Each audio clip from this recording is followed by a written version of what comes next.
నమస్తే అండి అందరికీ. మిరియాలు, లవంగాలు, పచ్చకర్పూరంతో పరిహారం అదేంటో చూద్దామా? శాస్త్రాల ప్రకారం మిరియాలు, లవంగాలు, పచ్చకర్పూరం ఇవి లక్ష్మీదేవికి ప్రీతికరమైనవి అని చెబుతారు. వీటితో చేసే ఈ చిన్న పరిహారం ధన సంబంధ అడ్డంకులు తొలగేందుకు ఉపయోగపడతాయి.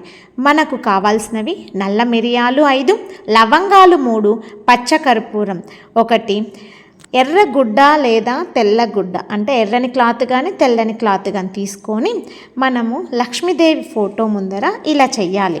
ప్రతిరోజు ఉదయం స్నానం చేసి శుభ్రమైన చోట కూర్చోవాలి. లక్ష్మీదేవి ఫోటో ముందు దీపం వెలిగించాలి.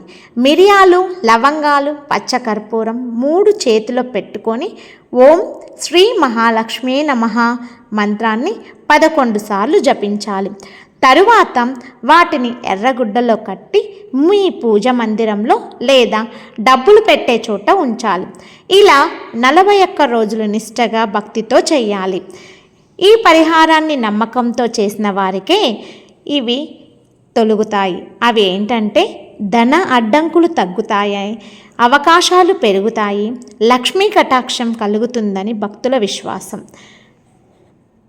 ఇది భక్తి మరియు నమ్మకంపై ఆధారపడిన పరిహారం మాత్రమే. ఫలితాలు వ్యక్తికి భిన్నంగా ఉండవచ్చు. ఇలాంటి మరిన్ని వీడియోలతో మీ ముందుకు వస్తాను.